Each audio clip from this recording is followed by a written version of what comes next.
أعوذ بالله من الشيطان الرجيم بسم الله الرحمن الرحيم. Sister, thank you for waiting. Would you please state your name and occupation, then state your question? I'm Sakina D'Souza, and I'm a Catholic. I believe Brother Yusuf was a Catholic before. I would like to ask him the simple question. He was brought up like a Catholic, but what made him change? Doesn't he believe that the Messiah is true, or did he ever feel that the Catholic religion, has not brought up any Messiah and the Bible is false? I would like to just know what that means, because he said he was a Catholic before and now he has become a Muslim. What made you change? What was that storyline before? Doesn't he believe that there is a Messiah, or the Messiah had come, saved us, died on the cross? Thank you very much for a good question. I hate to disappoint you, but I wasn't a Catholic. But I was with a Catholic priest the night that he accepted Islam. And I asked him these questions you asked me. Because after all, I was still a Christian, a preacher in Christianity, and I wanted to know why my best friend, a Catholic priest, had converted. That's a pretty weird thing. A Catholic priest is not like a regular preacher in the Protestant religion. A Catholic priest has given up everything. He's given up his life to be a Catholic priest. When he enters into this realm, he's basically given away everything. He can't have a wife, he can't have children, obviously no grandchildren. He has no home, he just lives in a rectory or wherever they give him a place to stay. And he's sent wherever they tell him to go, do whatever he's told to do, and that's it. And he cannot disobey the Pope, otherwise they can kick him out of the religion, and if they do, he's excommunicated and he goes to hell forever. So how would a person like this want to become one of those Muslim terrorists? That's what I wanted to know. He explained in a very few beautiful words something that I came to learn for myself. He said that he was sincerely in the Catholic religion because he believed in God, that he had studied, his degree was in theology, and a part of the teaching that they as priests have is to study Islam. Every priest is forced to study Islam. Now you may not know that, but you can ask your priest and he'll confirm it. And when you study Islam, even when Islam is taught to you by somebody who hates Islam, as long as they don't corrupt it too far, you can still see the truth in Islam. A classical example happened to me just recently when I was in Saudi Arabia. A friend of mine, very old copy of one of the first Qurans ever translated to English by George Sale. George Sale hated Islam, he hated the Muslims, but when he translated the Quran to English, he was true to the text of the words. Although maybe not getting all the meaning, he certainly was true to the text of the words. I was shocked when I read it. Have you seen it? You know what I'm talking about? Amazing. And listen to this. George Bernard Shaw, for instance, is one of many, a long list of people who read this and realized the truth of Islam. When people see the truth of Islam, it can change them if they want to be guided. If they want the truth, it can change them.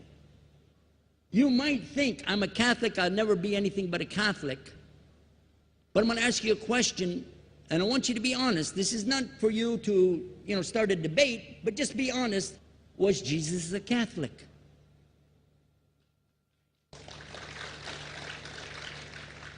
And it's not open to debate, so there's no point in opening that up, because you know and I know he wasn't.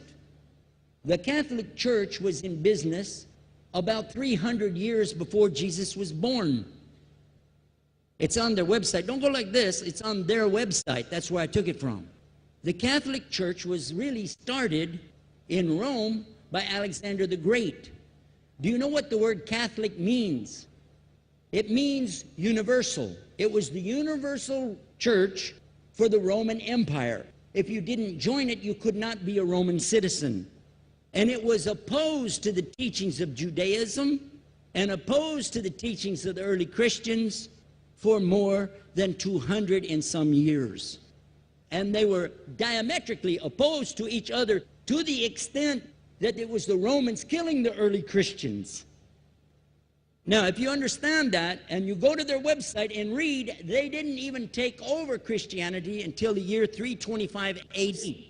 And when they did, they changed a lot of things, again, referring to their own website.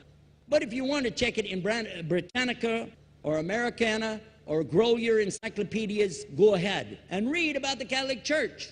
When, in August of 325 AD, at the Nicaea Council, they took over, first thing they said was, let's change the date of the birth of Jesus to be the same date as that of Mithras, which was the god, one of the gods worshipped there, and also the sun god's birthday was the same day, December the 25th, believing it to be the shortest day of the year.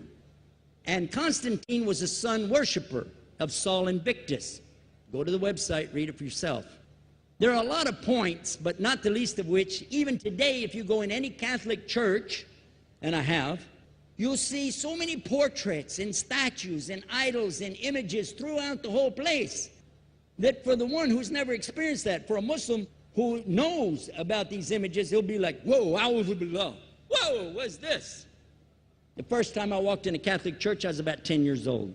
I was shocked. I was shocked at the idols and statues everywhere, because in the Protestant religion, we were brought up to believe that the second commandment was just as important as the first commandment. The first commandment in the Bible, in Exodus, is the same as the first commandment in the book of Deuteronomy. It says, I am the Lord your God that brought you out of the land of Egypt in the house of bondage. You know no other God beside me. Beside me there's no other gods. Thou shalt not have any other gods beside me. How many in this room agree with that commandment? Raise your hand. You notice the Muslims are raising their hand because it means Ashhadu la ilaha illallah. That's the first commandment for us as well. The second commandment you have clearly says, thou shalt not make any idol, any graven image of anything that creeps upon the earth, swims in the sea beneath, or flies in the air above.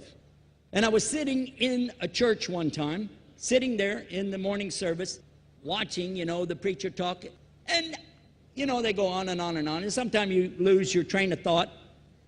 I was looking. Whoa! On the front of the podium, there was a fish. A fish. For the symbol, make you fishers of men. It had a fish. I said, whoa. Then I looked up above his head at the big stained glass window, and it had a dove, and he had the olive branch in his mouth. The dove is flying, the bird, I said, whoa. And then I look over here, and there's a cross with a man hanging on it. I said, wow, they didn't miss a single one. They got them all. Something walking on the earth, something swimming in the sea beneath, something flying in the air above. So look at these two things. Clearly, the first two of the 10 commandments, bang, bang, boom. Because if you said God is more than one, where did you get it from?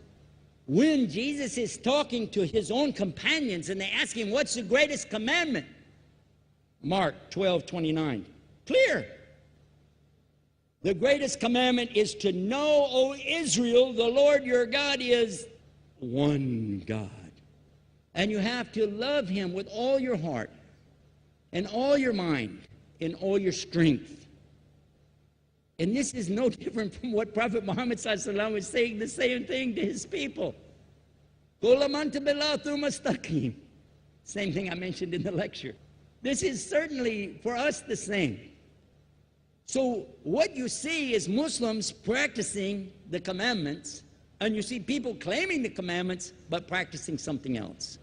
And I have seen more converts from the Catholic Church than any other of the many sects of Christianity, and especially from the nuns, priests, and even an archbishop. And all of them are better than me. Those guys and women that I see do this, they still sacrifice their whole life to get the true message of Islam, not only to you, but to Muslims as well, because we all need to know about it. But thanks for a great question.